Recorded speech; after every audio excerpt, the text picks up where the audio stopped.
여기 보시면 소철나무가 있습니다. 지난번에 이게 또 막 찌그러지고 또 쓰러지고 너무 하다 보니까 잎이 다 또 막 수그러져 가지고요. 이제 다 잘라버리고 밖에 내놨었는데요.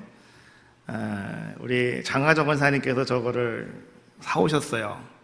그래서 저게 생각보다는 가격이 엄청나게 비싸더라고요. 저는 깜짝 놀랐어요. 이 비싼 걸 왜 사오시나.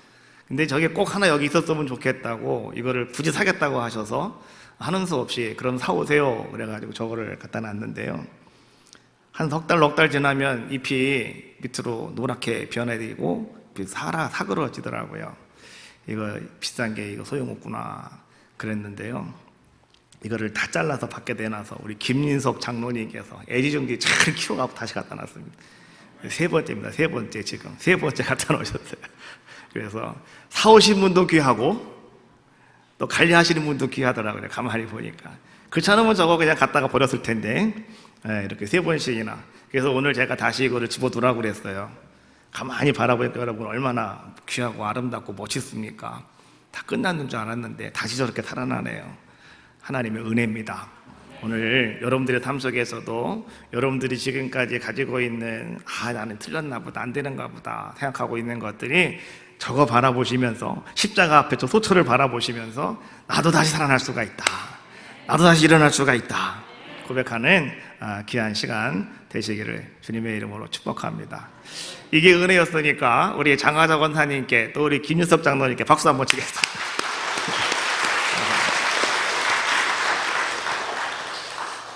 누가복음에 보면 예수님께서 이제 예루살렘을 향해서 여행하시는, 나아가시는 여정이 계속해서 지금 우리에게 말씀을 전해주고 있습니다. 누가복음 9장 51절부터 시작을 해가지고요 19장 27절까지 계속 지속적으로 이어지는 말씀이 뭐냐고 하면 예수님께서 지금 예루살렘을 향해서 가고 계시다, 이 말씀을 계속 지속적으로 우리에게 누가는 전하고 있습니다. 왜 예수님이 예루살렘을 향해서 나가고 있느냐? 나도 수도권에 한번 가서, 나도 도시에 한번 가서, 나도 한번 여행을 한번 해봐야지 라고 하는 마음을 가지고 예수님이 지금 예루살렘으로 가는 것이 아니라, 예수님은 그 예루살렘이 바로 뭐냐고 하면 자기 자신의 죽음을 염두에 둔 여행이었습니다.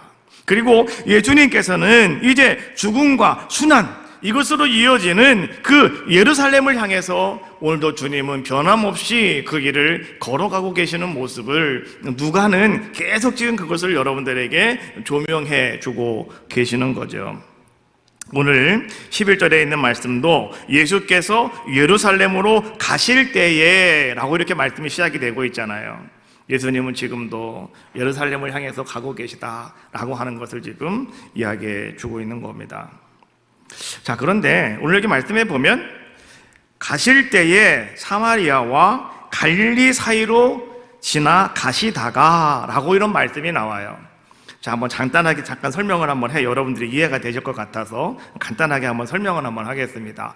이 예루살렘, 이스라엘의 지도는요 그냥 끼드랗게 이렇게 하나 그리시면 됩니다. 그게 이스라엘이라고 생각하시면 되고요, 이쪽에다가 줄을 쭉 끄고요 동그라미 하나만 잘 그어놓으시면 돼요. 그러면 여긴 갈릴리 바다, 여긴 사해 바다, 그럼 그게 이스라엘입니다. 그런데 자, 이렇게 돼 있는데요, 자, 이 밑에 쪽이 예루살렘이고요, 중간 정도가 사마리아고요, 저 꼭대기에 갈릴리가 있습니다. 성경에서 많이 나오는 갈릴리는 저 꼭대기에 있습니다. 그런데 오늘 여기 말씀해 보니까 예수님께서 사마리아와 갈릴리 사이로 지나서 예루살렘으로 가신다, 이런 말씀이 나오죠. 예루살렘이 어디에 있다고요? 밑에 있어요. 갈릴리는 어디 있다고요? 맨 꼭대기에 있어요. 가운데 있는 게 뭐라고요? 사마리아가 있다고요. 그러면 예수님께서 예루살렘을 가신다라고 한다면 갈릴리와 사마리아를 지나서 예루살렘으로 오셔야 되는 거잖아요. 근데 오늘 말씀은 이게 거꾸로 돼 있어요. 여러분들 이거 갖고 뭐 큰 의미를 가질 거는 없습니다. 단지 오늘 성경이 우리에게 말하고 있는 것은 뭐냐고 하면 이런 얘기예요. 이스라엘 백성들은요, 이 사마리아, 중앙에 있는 사마리아에 대해서 사람들은 별로 좋지 않은 감정을 가지고 있어요. 왜? 사마리아 사람들이요 아수르에게 멸망을 당하고 그들의 피를 흐트러버리고 말았거든요. 그래서 너희는 하나님이 우리에게 주신 은혜를 잃어버렸어. 그래가지고 이스라엘 사람들은 사마리아 사람들을 정말 아주 멸시했습니다. 천시했습니다. 그러다가 보니까 그 땅에 내 발걸음이 들어가기만 하도 내가 부정된 사람이라고 생각을 합니다. 그래서 사람들은요, 이제 사마리아, 예루살렘에서 이 갈릴리로 갈 때 그냥 사마리아를 통과하면 금방 갈 수 있는 길인데 이 땅을 안 밟아요. 그래서 어떻게 하냐고 하면 사마리아가 이렇게 되어 있으면 경계 쪽을 따라서 갑니다. 사마리아가 이렇게 되어 있으면 자, 예루살렘에서 경계를 따라서 이렇게 가가지고 갈릴리로 가는 거예요. 찔러 가면 금방 갈 텐데. 근데 죽어도요, 이 간통을 안 합니다. 그러다가 보니까, 자, 갈릴리 사람이 예루살렘에 올 때도 마찬가지였죠? 똑바로 못 와요. 똑바로 안 가요. 가지도 않아요. 그러다 보니까, 자, 경계, 이 사마리아의 경계 부분이 있으면 그 경계 부분을 통해서 이렇게 사마리아 땅을 밟지 않고 이쪽 땅을 밟으면서 어디로 오는 겁니까? 예루살렘으로 오는 그러한 모습이다라고 하는 거죠. 오늘 예수님께서도 마찬가지였어요. 예수님이 한 번은 내가 사마리아로 들어가야 되겠다, 그래서 사마리아 우물가에 가서 한 여인을 만나기도 하셨지만은, 그러나 그렇지 않은 이상은 예수님께서도 이 사마리아 땅을 들어가지 않고 우회를 하십니다. 그래서 경계와 경계 사이로 주님은 가셨다라고 하는 말씀이 1절에서 우리에게 말씀해 주고 있는 말씀이다라고 하는 거예요. 오늘날도 그렇지만은요, 여러분 보세요. 자, 이렇게 경계가 있다. 중앙에 사는 사람들은 정말 힘이 있고 부가 있고 이런 사람들이지만, 가장자리로 사는 사람들은 어떤 사람들입니까? 좀 힘들고 어렵고, 그렇죠? 뭐 이런 사람들은 거의 다 가장자리가 살고 있잖아요. 예, 중국에 가봤더니 상하이는 아무도 못 들어가더라고요. 거기는. 아니, 상하이가 아니죠. 어디요, 거기? 베이징. 이 베이징은요, 거기는 아무도 못 들어가더라고요. 거기는 딱 들어간 사람이 딱 정해져 있더만요. 성이 이렇게 돼 있어가지고요, 거기는 아무나 못 들어간대요. 거기는 출생 성분 이거 정확하게 따진답니다. 그래서 이 백가트로 사는 사람들은 여기에 못 들어간다고 막 그러더라고요. 마찬가지라고 하는 거죠.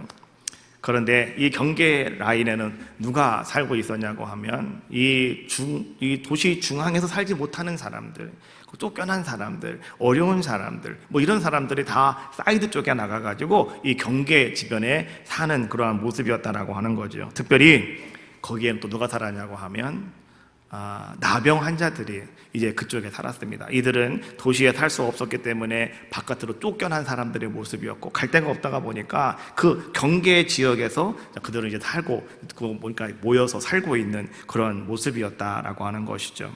오늘 예수님께서 가시다가 한 마을로 들어가셨는데, 자, 한 마을로 들어가시니 12절 말씀이에요. 나병 환자 10명이 예수를 만나 멀리 서서라고 말씀해 주고 있어요.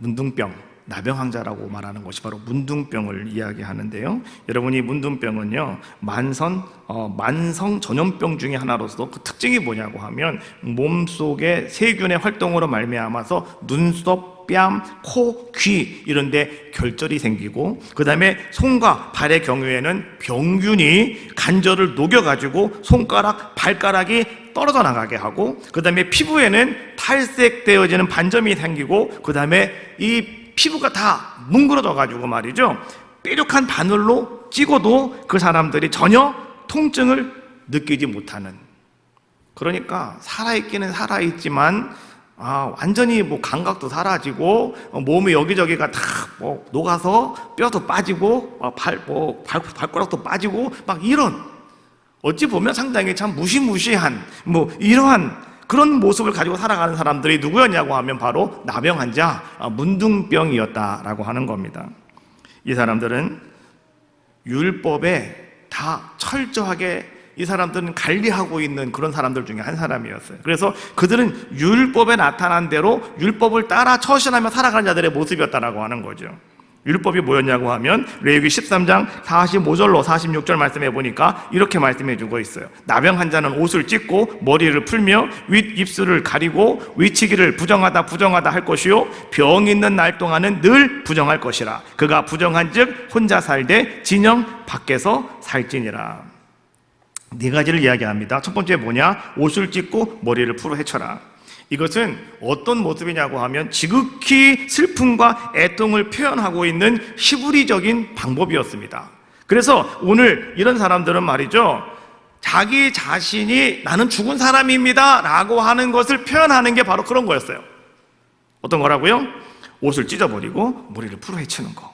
두 번째, 윗입술을 가리워라 라고 말씀해 주고 있죠. 뭐 우리가 이렇게 입술을 여러분 가리는, 우리 말할 때 입술을 가릴 때가 가끔 있는데요, 여기서 히브리 사람들은 입술을 가린다라고 하는 것이 무엇이었냐고 하면 그것은 고도의 자기 비하를 나타내는 표현이었다라고 하는 거예요. 그러니까 오늘 이 사람들은 나는 살 가치도 없는 사람입니다, 이런 모습으로 민 입술을 가렸다, 이런 얘기입니다. 그리고 세 번째, 그들은 누가 사람들이 있기만 하면 그들은 부정하다 외쳐야 되는 그런 자들의 모습이었다라고 하는 거죠. 왜 외치냐고 하면 나 문둥병자다, 나 나병 환자다, 가까이 오지 마라, 너 전염된다. 그래서 그것을 알려야 되는 그러한 책임을 이 사람들은 가지고 있어서 나는 부정하다 외치라고 말씀해 주고 있는 거죠. 마지막 네 번째로, 그들은 짐 밖에서 살아야 됐다라고 하는 거죠. 성 안에는 이스라엘 백성들은 이렇게 생각을 해요. 하나님이 우리와 함께하고 계신다. 하나님은 거룩한 분이시기 때문에 부정한 사람은 갇힐 수가 없는 거예요. 그래서 집 밖으로 내쫓는 거죠. 그래서 그 경계선 밖에 나가서 그들은 따로 모여서 생활하는 이런 자들의 모습이 되었다라고 하는 거죠. 그래서 나병에 걸려거나 오늘 이런 문둥병에 걸린 자는요, 그가 암만 부자이거나 암만 권력이 있다 하더라도 아무 소용이 없는 그러한 모습이었다라고 하는 거죠. 이 나병에 걸리기만 하면 그의 인생은 이제 끝난 겁니다. 그가 문둥병에 걸렸다라고 한다면 이제 그는 할 수 있는 것이 아무것도 없는 자의 모습이 되어져 버리고 말더라. 하루아침에 완전히 그냥 쫓겨나 버리고 마는 이런 자의 모습이 되는 거죠. 열왕기하 5장 말씀해 보니까 나아만 장군의 이야기가 나오죠. 바로 그 사람이 나병 환자 아니었습니까? 성경은 이렇게 말합니다. 열왕기하 5장 1절, 아람 왕의 군대 장관 나아만은 그의 주인 앞에서 크고 존귀한 자니 이는 여호와께서 전에 그에게 아람을 구원하게 하셨음이라. 그는 큰 용사이나 나병 환자더라. 여러분 잘 보세요. 이 나아만이라고 하는 사람이 어떤 사람이었냐? 그는 용맹스러운 장군이었다. 그는 존귀한 사람이었다.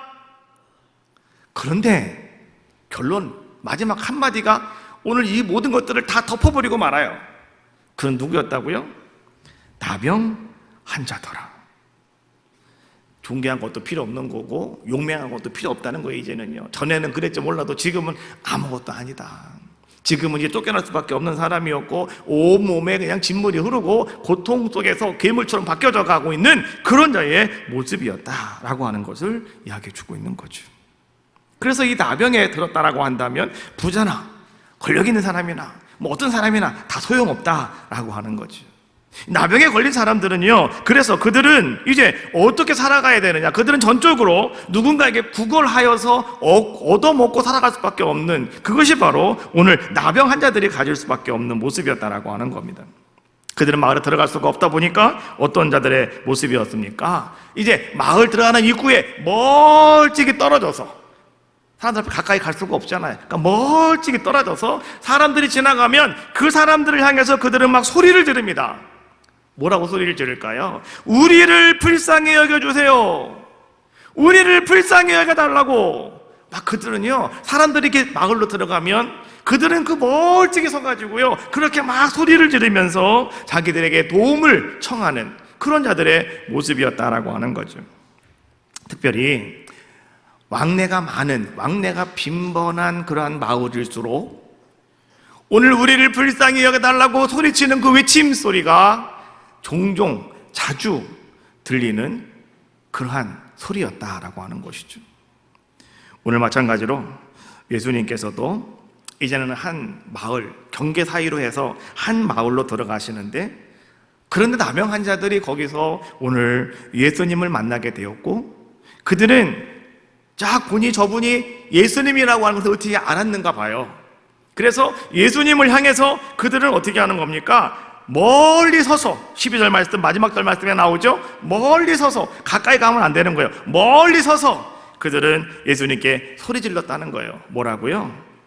우리를 불쌍히 여기소서. 그것이 13절에 있는 말씀이죠. 소리를 높여 이르되 예수 선생님이여 우리를 불쌍히 여기소서 하거늘.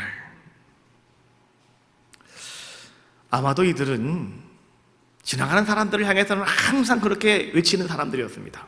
왜요? 먹고 살아야 되니까요. 아무것도 없으니까요. 그런데 오늘은 이들이 지나가시는 그 일행이 예수님이라고 하는 것을 그들은 알게 되었고, 그래서 그들은 더욱 강력한 마음을 가지고 더욱 긴급하게 그들은 예수님을 향하여 소리치는 겁니다. 예수님, 예수 선생님, 우리를 불쌍히 여겨 주시옵소서. 자, 여러분, 이렇게 부르짖어 외칠 때에 예수님께서는 지나가시다가 그 소리를 듣게 되는 거죠. 10명의 나병 환자들이 오늘 예수님에게 우리를 불쌍히 여겨달라고 한다면 그들이 구하는 것은 과연 무엇일까요? 아마 그들이 구하는 것은 양식일 겁니다. 아마도 생활을 하기에 필요한 생필품들, 이러한 것들을 오늘 우리를 좀 도와달라고 아마도 그는 예수님께 소리치는 자들의 모습이 아니었겠습니까? 그런데 예수님은 가지고 있는 것이 아무것도 없었습니다. 그들은 지금 나에게 빵을 달라고 하고 떡을 달라고 하고 물을 달라고 외치고 있었지만은, 그러나 예수님께서는 그들이 원하는 것을 준 것이 아니라 전혀 그들이 원하지 않는 다른 것, 예수님이 가지고 계신 그것을 오늘 예수님께서는 이제 그들에게 주시는 모습을 성경은 지금 우리에게 보여주고 있는 거죠. 왜냐? 예수님은 아무것도 없었거든요. 그들이 원하는 돈도 없었고 양식도 없었고 물도 예수님은 없었기 때문에 그들에게 예수님은 그걸 줄 수가 없었지만, 그러나 예수님은 그 소리를 들으시고 그냥 지나가는 것이 아니라 주님은 그들에게 다른 것을 허락하여 주셨다라고 하는 거죠. 이것은 마치 이런 겁니다. 사도행전 3장 말씀에 보면 베드로가 제9시 기도 시간 성전에 기도하러 올라가다가 그 성전 미문 앞에 항상 앉아있는 한 사람이 있습니다. 이 사람은 날 때부터 걷지 못하는 그런 사람이었다고 성경은 이야기해 주고 있죠. 근데 그 사람이 베드로가 지나가니까 손을 내밀고 도와달라고 구걸을 하고 있습니다. 그때 베드로가 그 사람을 바라보고 어떻게 합니까? 이렇게 말하죠. 사도행전 3장 6절에 있는 말씀입니다. 은가금은 내게 없지만 내게 있는 이것을 내게 주노니 나사렛 예수 그리스도의 이름으로 일어나 걸어라. 베드로는요, 지금 당신은 나에게 은과 금을 달라고 하지, 나에게 돈을 달라고 하지만 나 돈과 금은 없어. 그러나 내게 있는 것이 한 가지가 있다. 내게 있는 것을 내가 당신에게 줄게 라고 하면서 무엇을 주었다고요? 예수 그리스도의 이름을 그에게 주었더니 그 사람이 벌떡 일어나 걷게 되었고 하나님을 찬양하며 경배하는 귀한 자의 모습이 되었다라고 하는 겁니다. 나에게 있는 것이래야 우리는 남에게 줄 수가 있는 겁니다. 예수님도 마찬가지였습니다.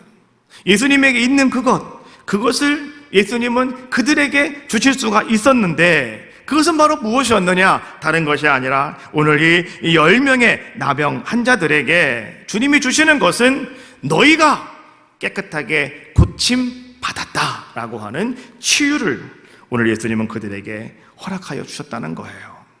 그래서 주님은 그들에게 이렇게 말씀하시는 거죠. 14절에 있는 말씀입니다. 가서 제사장들에게 너희 몸을 보여라 하셨더니, 예수님은 내가 너희를 고쳐줄게 라고 하면서 오늘 주님은 찾아가서 그들의 몸에다가 손을 얹고 기도해 주신 것도 아니고요, 그냥 멀리 서셔서 오늘 주님께서는요 그냥 말씀만 하고 계시는 거예요. 또 주님께서 손을 높이 들고 하늘을 우러러보시며 하나님 저들을 불쌍히 여겨달라고 기도하신 것도 아니에요. 다만 멀리 떨어진 곳에서 오늘 예수님은 이렇게 말씀하셨어요. 내가 줄 수 있는 것 한 가지야. 너희들은 지금 무조건 제사장에게 가서 너희 몸을 보여라. 오늘 예수님은 그렇게 말씀하셨다라고 하는 겁니다. 당시에는요, 제사장이 문둥병이 걸린 사람들이 이제는 나았습니다 라고 그들이 확신을 가지고 찾아왔을 때 오늘 제사장이 그들을 살펴봅니다. 그리고 이 사람이 정말 나았다 라고 여겨진다면 제사장이 우슬초와 하늘 날아진 새 있죠, 이 새의 피를 가지고 이제는 그것을 찍어 가지고요 그 문둥병자에게 이렇게 뿌립니다. 그러므로 말미암아서 그 문둥병자에게 정결 의식을 행하고 그리고 난 다음에 속건제와 속죄제를 드립니다. 그리고 나서 문둥병자에게 말하죠. 네 병 다 나았다. 그러니 집으로 돌아가라. 그 말을 들어야지만 오늘 이 문둥병자는 집에 돌아와 가족을 만날 수가 있고 행복한 가족과 함께 기쁨으로 살아가는 귀한 자의 모습이 된다라고 하는 거예요. 그런데 오늘 예수님께서는 그 10명의 문둥병자에게 지금 그 얘기를 하고 계시는 거예요. 너희들 다 나았으니 제사장에게 가서 너희 몸을 보여라. 그리고 정결의식을 행하고 속건제와 속죄제를 드리고 집으로 가라. 지금 예수님은 이 말씀을 하고 계시는 거죠. 믿음과 순종이라고 하는 것은 신앙생활 속에 뗄래야 뗄 수 없는 관계다. 여러분, 우리 가만히 바라볼 때 그것이 불가능해 보이는 상황이라 할지라도 오늘 그것이 주님의 말씀이라면, 오늘 그것이 하나님이 나에게 주시는 말씀이라면 우리는 그 말씀에 근거하여 오늘 여러분들이 순종한다면 여러분들에게도 어떤 일이 일어나느냐? 기적이 일어나고 이적이 일어나고 놀라운 역사가 나타나게 되는 줄로 믿습니다. 예수님께서 오늘 바로 이 성경 말씀 바로 앞절 말씀에 보면 너희는 네 형제들을 용서해 주어라 말씀하셨습니다. 그리고 자, 뭐라고 말씀해 주고 계시냐고 하면 실족되지 않게 만들어라 이렇게 말씀하셨을 때 제자들이 한 얘기가 뭐였습니까? 아이고 우리는 믿음이 약합니다. 그러니 믿음을 더하여 주세요 라고 이렇게 이야기하잖아요. 그때 예수님께서 그 제자들에게 하신 말씀이 뭐냐고 하면 겨자씨 하늘만한 믿음의 이야기를 해 주셨잖아요. 겨자씨 하나의 믿음은 다른 것이 아니었어요. 작은 믿음이라 하더라도 그 속에 생명만 있으면 된다. 그러면 산이 옮겨질 것이고 뽕나무가 뽑힐 것이다. 오늘 주님은 그렇게 말씀해 주고 계시잖아요. 믿음이라고 하는 것은 여러분 바로 그런 겁니다. 믿음은 어떤 큰 믿음은 양이 아니라 믿음이라고 하는 것은 뭐냐? 믿음은 그 속에 생명이 있느냐 없느냐. 그러니까 믿음은 양이 아니고 믿음은 질이다 라고 하는 것을 우리는 알자라고 하는 것이죠. 그래서 히브리서 11장 1절 말씀해 보니까 믿음은 바라는 것들의 실상이요 보이지 않는 것들의 증거니 라고 말씀해 주고 있죠. 보이지 않는 것들의 증거가 되기 때문에 모든 성도들은요 하나님 말씀을 듣고 행하는 자들의 모습이 되셔야 된다. 이런 믿음을 가지고 살아가셔야 된다. 그래서 야고보는 이렇게 말합니다. 야고보 2장 17절 말씀해 보니까 이와 같이 행함이 없는 믿음은 그 자체가 죽은 것이다 라고 말씀해 주고 계시는 거예요. 그래서 믿음과 순종은 뗄래야 뗄 수 없는 아름다운 것이다. 오늘 10명의 이 나병 환자들이요 예수님께서 자 너희 몸을 제사장에게 보여라 라고 하는 말을 듣고 10명이 다 같이 그 말을 듣고 그들이 제사장에게로 가다가 그들의 병이 깨끗하게 고침받았음을 그들은 알게 되었다고 성경은 말씀해 주고 계시죠. 그래서 뭐라고 말씀해 주면 그들이 가다가 깨끗함을 받은지라. 그 중에 한 사람이 자기가 나은 것을 보고는 이 사람은 제사장에게 달려가던 발걸음을 딱 멈추어 섰습니다. 그리고 오늘 이 사람은 뒤돌아서 가지고요 다시 어떻게 했다고요? 예수님께 돌아왔다는 거예요. 그리고 어떻게 합니까? 16절에 있는 말씀입니다. 예수님의 발 앞에 엎드려 감사하니 그는 사마리아 사람이라. 예수님 발 앞에 와서 엎드렸답니다. 그리고 그는 감사하였다라고 성경은 말씀해 주고 있는 거죠. 여기서 감사하다 헬라어 단어를 보니까 유카리스톤이라고 하는 단어를 씁니다. 왜 이 유카리스톤이라는 단어가 어떤 의미를 갖고 있냐 이게 중요하다는 거예요. 우리는 감사 그러면 다 똑같은 감사라고 이야기하는데 성경에 그 쓰인 단어에 따라서 이 해석은 달라지기 때문에 그러는 거죠. 유카리스톤, 이것은 사례라고 하는 뜻을 가지고 있는 거예요. 사례. 오늘 이 문둥병자는요 한 사람은 예수님께 돌아와서 오늘 그가 예수님 앞에 엎드렸단 말이죠. 그리고 그가 감사를 하였는데 그 감사는 어떤 감사였느냐? 사례라고 뜻이 들어있는 유카리스톤이라고 하는, 다시 말하면 오늘 예수님께 내 병을 고쳐주셨는데요 나 그것을 내가 너무너무나 감사드리면서 내가 그 은혜를 어떻게 감사할까? 내가 어떻게 사례를 드릴 수 있을까? 라고 하면서 그가 감사한 것이 바로 오늘 이 한 사람이 돌아와 감사드리는 모습이었다라고 하는 겁니다. 이것은 마치 나만 장군이 문둥병에 고침받았습니다. 그리고 나서 그가 돌아가다가 자기가 다시 돌아와서 엘리사에게 이제는 예물을 드리는 그러한 모습이 나오고 있거든요. 열왕기하 5장 15절에 있는 말씀이에요. 나아만이 모든 군대와 함께 하나님의 사람에게 돌아와서, 하나님의 사람이 누굽니까? 엘리사를 얘기하는 거예요. 다시 돌아와서 그 앞에 서서 이르되 나는 이스라엘 외에는 온 천하에 신이 없는 줄 아나이다 고백하면서 뭐라고 말합니까? 당신의 종에게서 예물을 받으소서. 이게 아까 감사하니 라고 하는 유카리스톤 이 단어라는 거예요. 그러니까 이 나아만 장군이 올 때 엄청나게 많은 것을 바리바리 쌓고 왔지 않습니까? 이것을 다 갖다가 다시 오늘 엘리사에게 갖다 드리면서 내가 이거 너무나 감사하다고, 이렇게 감사하는 그러한 모습이었다라고 하는 거죠. 감사라고 하는 것은 그냥 단순한 인사치레로서 그냥 우리가 그냥 감사합니다 하는 이런 말로만 감사한 것이 아니라, 오늘 이 사람은 그 기쁨과 감격 속에서 나오는, 주체할 수 없는 그 기쁨과 감사 속에서 내가 과연 할 수 있는 것이 과연 무엇일까 하면서 온 정성을 다하는 모습, 바로 그것이 오늘 이 사람이 예수님께 엎드려 감사하는 자의 모습, 그 모습을 지금 보여주고 있는 것이다 라고 하는 거예요. 근데 그 사람이 누구라고요? 사마리아 사람이었다고 누가는 이야기해주고 있는 거예요. 사마리아 사람은 누굽니까? 유대인들에게는 천대를 받던 사람이요, 천시를 받던 사람들이 아니겠습니까? 근데 누가는요, 이 사마리아 사람들을 정말 이렇게 호의적인 모습을 많이 우리에게 지금 보여주고 있습니다. 우리가 잘 알고 있는 선한 사마리아 사람 이야기도 사마리아 사람이고요. 그 다음에 오늘 다시 돌아와 예수님께 감사한 한 사람도 누구였다고요? 바로 사마리아 사람이었다라고 이렇게 이야기해주고 있는 거죠. 10사람이 똑같이 고침받았단 말이죠.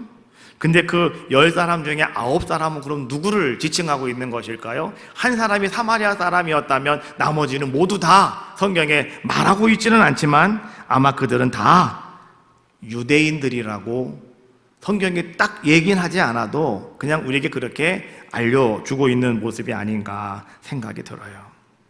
근데 오늘 주님께서는 그 사마리아 사람을 바라보면서 이렇게 말씀하셨어요. 17절과 18절에 있는 말씀입니다. 예수께서 대답하여 이르시되 10사람이 다 깨끗함 받지 아니하였느냐? 그 9은 어디 있느냐? 이 이방인 외에는 하나님께 영광을 돌리러 올 자가 없느냐?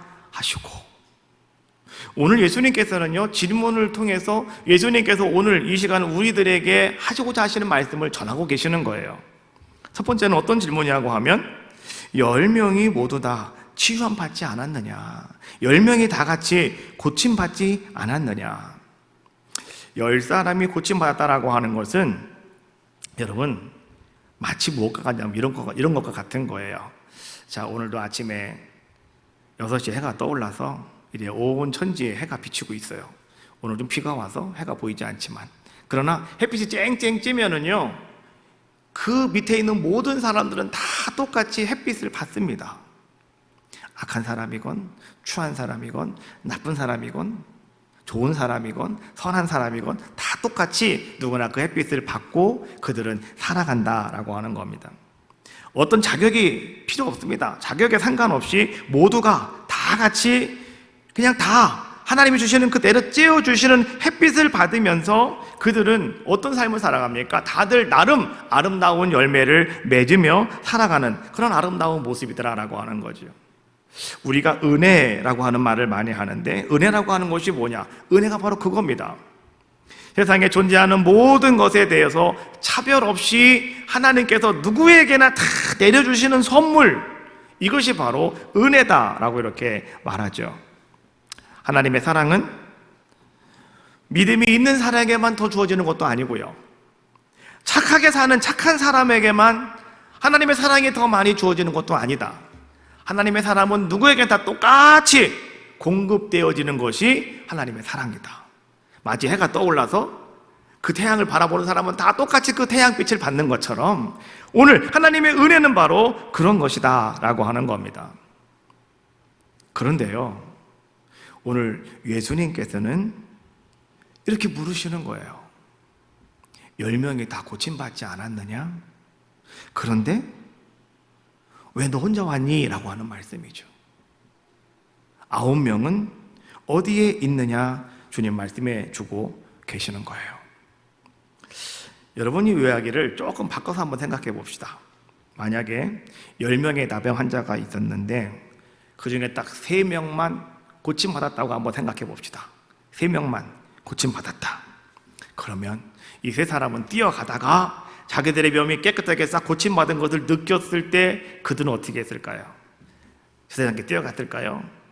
아니죠. 7명은 안 고쳐졌는데 우리는 고침받았다. 그러면 너무나 기뻐서 이 사람들은 가던 발걸음을 멈추고 다시 예수님께로 뛰어갈 겁니다. 그리고 예수님 발 앞에 엎드릴 겁니다. 그리고 그들은 다 같이 감사를 드릴 겁니다. 나머지 7사람도 아마 그럴 거예요.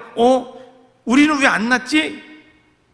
다시 우리도 예수님께 가서 저들과 똑같은 은혜를 좀 우리가 구해야 되겠다 하며 아마 그들도 낫지 않은 7명도 쫓아와가지고 그 앞에 엎드릴 겁니다. 그리고 우리도 좀 고침받게 해주세요. 아마 그들도 그렇게 예수님께 아마도 부착을 드리는 이런 자들의 모습이 아니었을까요?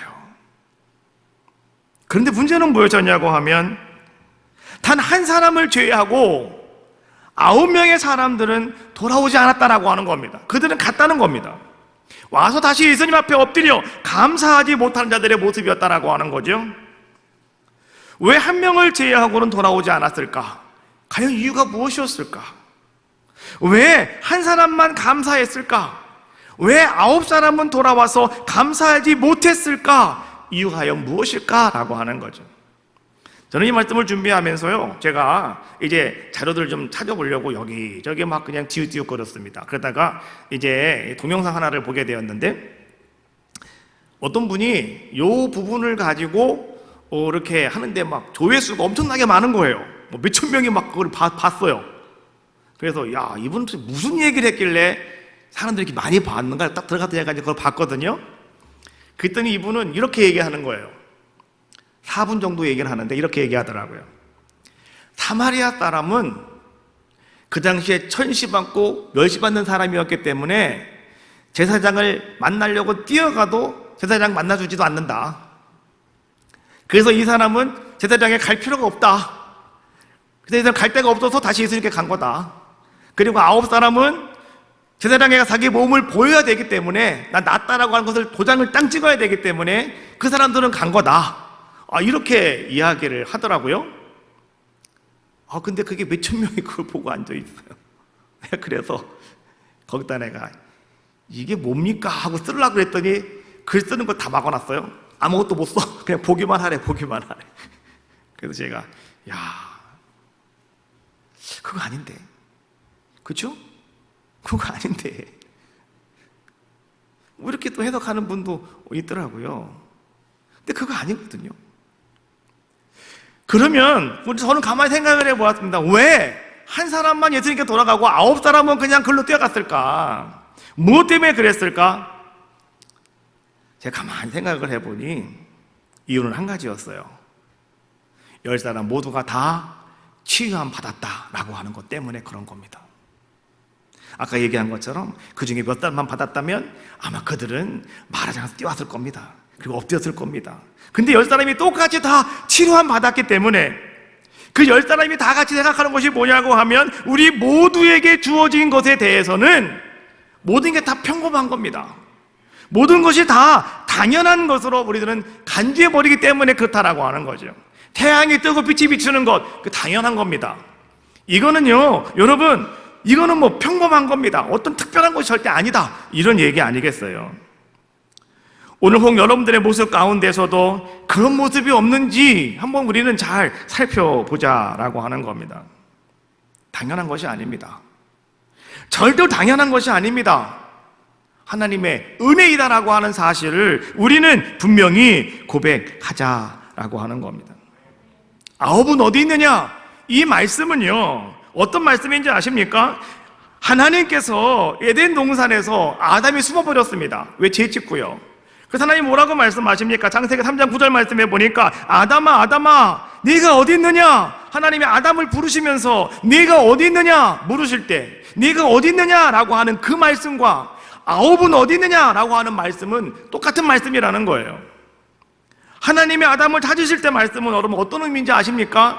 사람이 자신이 있어야 될 자리에 있지 못하고 이탈하였을 때, 그때 하나님이 부르시는 말씀이 아담아 네가 어디 있느냐라고 하는 말씀인 것처럼, 오늘 9사람은 어디 있느냐라고 하는 말씀은 바로 그런 말씀입니다. 사마리아 사람, 그 사람만 제외하고 나머지는 다 어디가 있느냐, 유대인이라고 자부하고 있는 그들은 지금 어디에 가 있느냐라고 하는 말씀이죠. 나는 열심히 하나님을 잘 믿는다고 자부하는 사람들, 나는 정말 신앙생활 잘한다고 말하는 사람들, 그들은 지금 다 어디가 있느냐라고 말씀해 주고 있는 거죠. 왜 그들이 하나님을 찬양하지 않고, 왜 그들이 감사의 자리에 나오지 아니하고, 왜 그들이 치료해 준 예수님을 똑바로 인정하지 않느냐, 오늘 주님께서는 그 말씀을 묻고 계시다라고 하는 거죠. 우리는 분명히 아셔야 됩니다. 당연한 게 아닙니다. 하나님의 은혜입니다. 우리 그거 아셔야 돼요. 그래서요, 하나님의 은혜입니다 찬양이 있는데요, 한번 해봅시다. 시간도 뭐 가더라도 할 수 없죠. 내가 누려왔던 모든 것들이, 내가 지나왔던 모든 순간이, 내가 걸어왔던 모든 순간이 당연한 것 아니라 은혜였소. 아침에 해가 뜨고 저녁에 오는 봄의 꽃향기와 가을의 열매, 변하는 계절의 모든 순간이 당연한 것 아니라 은혜였어. 모든 것이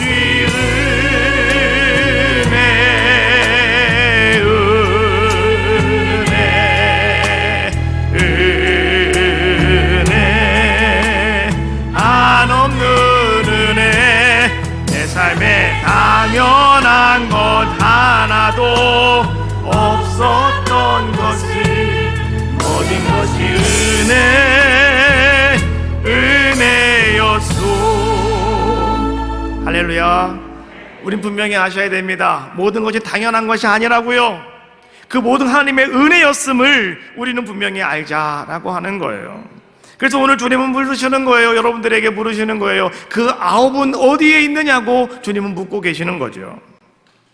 그런데 말이죠, 그 한 사람이 누구였다고요? 그 사람은 사마리아 사람이었다라고 말씀해 주고 있잖아요. 그래서 예수님이 이렇게 말씀하십니다. 18절에 이 이방인 외에는, 그 이방인이 누구예요? 바로 사마리아 사람을 이야기하고 있는 거 아니겠습니까? 지금 이방인을 제외하고 유대인이라고 자부하고 있는 나머지 9명은요, 그 누구도 예수님 앞에 나오지 않았다는 겁니다. 그들은 하나님 앞에 영광을 돌리지 못했다라고 하는 것을 지금 말씀해 주고 있죠. 유대인들은 사마리아인들을 이방인이라고 경멸합니다. 그런데 그 사마리아인이, 이방인이라고 자처하는 그 사마리아인이 하나님께 영광을 돌리는 자의 모습이었다라고 하는 거죠. 이방인이라고 하는 말을 헬라어로 보니까 알로게네스라고 하는 단어를 쓰는데요, 이것은 이교도라고 하는 뜻을 가지고 있어요. 무슨 얘기냐고 하면, 하나님으로부터 구원받지 못하는 사람들, 하나님으로부터 구원받지 못하는 존재들, 이런 뜻입니다. 상당히 견멸적인 의미를 가지고 사용되어지는 이야기가 바로 이방인이라고 하는 단어다라고 하는 거예요. 근데 예수님께서는 복음을 전하시면서 거듭거듭 하셔서 이 이방인들이, 또 사마리아인이 정말 더 믿음이 좋다라고 하는 말씀을 주님은 계속해서 말씀해 주고 계시는 걸 볼 수가 있어요. 어떤 백부장은요, 자기 종이 죽게 되었다고 예수님께 와서 내 종 좀 고쳐달라고, 예수님이 가자, 너희 집에 가서 고쳐주리라 그랬더니 이 사람은 이렇게 말하잖아요. 아, 뭘 우리 집에 오십니까? 말씀만 하십시오 라고 말하잖아요. 그때 예수님이 하신 말씀이 마태복음 8장 10절에 있는 말씀이에요. 예수께서 들으시고 놀랍게 여겨 따르는 자들에게 이르시되, 내가 진실로 너희에게 이르노니 이스라엘 중 아무에게서도 이만한 믿음을 보지 못하였노라. 이방인이었는데요, 유대인보다도 더 귀한 아름다운 믿음을 가지고 있다고 주님은 말씀해주고 계시는 거예요. 오늘 다시 돌아와 감사한 사마리아 사람에게는 오늘 주님 뭐라고 말씀하고 계십니까? 내 믿음이 너를 구원하였다라고 말씀하시며, 오늘 주님께서는 그에게 복의 복을 더하여 주시는 모습을 또 성경은 우리에게 보여주고 계시다라고 하는 거죠. 오늘 19절에 있는 말씀입니다. 일어나 가라, 내 믿음이 너를 구원하였느니라. 일어나 가라, 네 믿음이 너를 구원하였느니라. 오늘 주님은요, 오늘 사마리아 사람에게, 이방인이라고 말하는 사마리아 사람에게 유대인들 듣지 못하는 아름다운 말씀을 선포하고 계시더라라고 하는 거예요. 믿음이 너를 구원하였느니라, 네 믿음이 너를 구원하였다라고 하는 말씀은 누가복음에 4번이 나와요. 오늘 여기서 첫 번째 나왔고요. 두 번째가요, 여러분 눈물로 예수님의 발을 닦았던 죄 많은 여인의 이야기가 나오죠. 그때 주님 말씀하셔요. 누가복음 7장 50절입니다. 여자에게 이르시되 내 믿음이 너를 구원하였으니 평안히 가라. 또 두 번째는 언제 나오냐고, 세 번째는 언제 나오냐고 하면, 예수님 몰래 와서 옷자락을 잡았던 여인, 12해 혈류증으로 고생하던 여인의 이야기입니다. 누가복음 8장 48절, 이르시되 따라 내 믿음이 너를 구원하였으니 평안히 가라. 마지막 네 번째는요, 여리고성에서 소리 지르며 나를 불쌍히 여겨달라고 소리치던 한 소경 바디모에게서 또 주님은 그 이야기를 하고 계시지 않습니까? 누가복음 18장 42절, 이르시되 보라 내 믿음이 너를 구원하였느니라. 오늘 누가복음에는 4번에 걸쳐서 내 믿음이 너를 구원하였다라고 말씀해주고 있는 사람들을 소개해주고 있다는 거예요. 그런데 이 네 사람의 공통점이 있다는 거예요. 그들은 어떤 공통점을 가지고 있을까요? 그들은요, 엄격한 율법과 통례를 깨트리면서까지라도, 어떤 비난을 다 무릅쓰고까지라도 예수님의 발 앞에 기어이 나가서 엎드린 사람들의 모습이었다라고 하는 겁니다. 그랬더니 주님께서는 그들을 바라보시면서 뭐라고 말씀하시는 거예요? 네 믿음이 너를 구원하였다고, 네 믿음이 크다고 주님은 말씀하시더라는 거죠. 죄 많은 여인, 혈류증 여인은요, 사람들이 있는 곳에 가면 안 됩니다. 금기시되고 있는, 근데 율례를 깨고 예수님 바로 앞에까지 가서 엎드렸다는 거죠. 소경 바디메오, 제자들이 너 조용히 해라, 그만해라, 시끄럽다 막 자꾸 꾸짖고 제재합니다. 그런데 그 꾸짖고 제재하는 것을 다 견디면서 그는 예수님을 붙잡았다, 이런 얘기입니다. 오늘 사마리아 한 사람의 나병 환자 마찬가지죠. 제사장에 가서 자기 몸을 보여드려야 되는데 규정을 어겨버리고 오늘 이 사람은 예수님께로 돌아왔다라고 하는 거죠. 그래서 주님은 오늘 그들에게 한 사람 한 사람에게 하신 말씀이 무슨 말씀이에요? 네 믿음이 너를 구원하였다. 생각해보면 오늘 우리가 바로 그 10명의 나병 환자들처럼 하나님께 큰 은혜를 입은 자의 모습으로 살아가고 있는 것이 아니겠습니까? 어찌 보면 더 큰 은혜를 입고 우리는 세상을 살아가고 있을 수도 있는 것입니다. 그런데 문제는 무엇이냐고 하면 90%의 절대 다수는 은혜를 모르는 사람들이 되어버리고 말았다는 겁니다. 90%의 사람들은 은혜를 잃어버리고 말았다. 은혜를 모르고 살아간다. 은혜를 받고도요, 은혜를 망각합니다. 은혜를 잃어버렸습니다. 그래서 그들은 감사할 줄을 모르고 살아가고 있다라고 하는 겁니다. 괴테는 말했습니다. 감사를 모르는 사람, 은혜를 모르는 사람은 인생을 불행하게 사는 사람이다. 여러분, 불행한 인생을 살아가지 마시라고요. 행복한 인생을 살아가게 되지 않겠습니까? 마귀의 세계에는 감사가 없습니다. 그래서 여러분, 지옥에는 감사가 없는 겁니다. 지옥은 감사가 없어요. 오늘 여러분들이 감사를 잃어버린 채 살아간다라고 하는 것은, 여러분들이 감사할 줄을 모르며 살아간다라고 하는 것은 무엇이냐고 하면, 오늘 여러분들이 마귀에게 속아서 여러분 그 속에서 지금 살아가고 있다라고 하는 거예요. 오늘 주님은 이렇게 말씀하셔요. 이 이방인 외에는 9사람은 어디에 있느냐? 다 똑같이 은혜를 받았는데, 다 똑같이 고침 받았는데, 다 똑같이 하나님께 내가 축복을 받았는데 9사람은 어디 갔냐는 거예요. 오늘 이 사람밖에 오늘 와서 엎드릴 사람이 없느냐? 오늘 주님은 그렇게 말씀하고 계시는 거예요. 감사는 표현입니다. 감사는 마음만 가지고 있으면 안 됩니다. 감사는 표현하셔야 되는 겁니다. 그것이 바로 감사라는 거예요. 추수감사 축제를 맞이하면서 오늘 감사 챌린지로서 첫 번째 오늘 설교가 바로 오늘 감사는 표현이다 라고 하는 말씀이에요. 오늘 여러분 가운데 감사는 표현이심을 고백하시기 바라겠어요. 한 사마리아 사람이 바로 그런 모습이었다라고 하는 거죠. 유대 사람들 9명은 정말 그들은 열심히 하나님을 잘 믿어서 규정과 율법을 따라 살아가는 자들의 모습이었는데, 근데 그들은 감사를 표현할 줄 모르는 자들의 모습이었다. 그러나 한 사람은 예수님께 돌아와서 내 믿음이 너를 구원하였다고 오늘 주님이 말씀하시는 더 큰 은혜와 복을 받는 자의 모습이 되었다라고 하는 거죠. 이번 추수감사절에 여러분들은 어떻게 감사를 표현하시기를 원하고 계십니까? 여느 때와 똑같이 여러분 그냥 모든 것이 당연한 것이라고 생각을 하시고 여러분 맞이하시면 안 된다는 겁니다. 당연한 것이 아니고 반드시 하나님의 은혜였음을 고백하셔야 되는 거예요.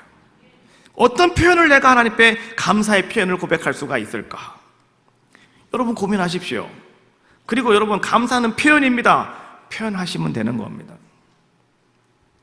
나는 아무것도 모르겠는데요, 나는 뭐 어떻게 할지 모르겠는데요, 그러면 여러분 하루에 1,000원씩만 감사하시면 돼요. 하나님, 내가 하루에 1,000원만 감사하겠습니다. 내가 딴 거 감사할 거 없고요, 내가 나가서 커피를 먹어도 5,000원인데 뭐 까짓 거 하루 1,000원만 감사할게요. 하루에 1,000원씩 감사하셔서 그 1,000원의 감사의 표현을 추수감사절 하나님께 드리시면 되는 거예요.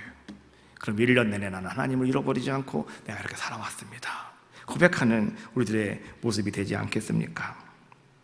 마땅히 감사해야 될 사람 9은 어디 있는가? 오늘 아침 주님께서 우리에게 물으시는 이 질문에, 이 음성에 여러분 귀를 기울이시고 여러분 결단하시며 고백하시는 귀한 시간 되시기를 주님의 이름으로 축복합니다. 다 표현하지 못해도 찬양하시고요, 통성으로 기도할 텐데 오늘도 시간 많이 갔으니까 일어나십시오. 이런 찬양하시고 통성으로 한번 기도하시고 기도하겠습니다.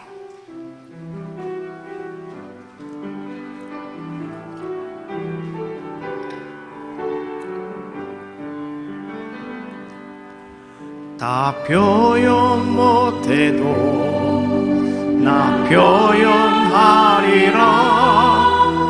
다 고백 못해도 나 고백하리라. 나 하루 없어도 나 알아가리라.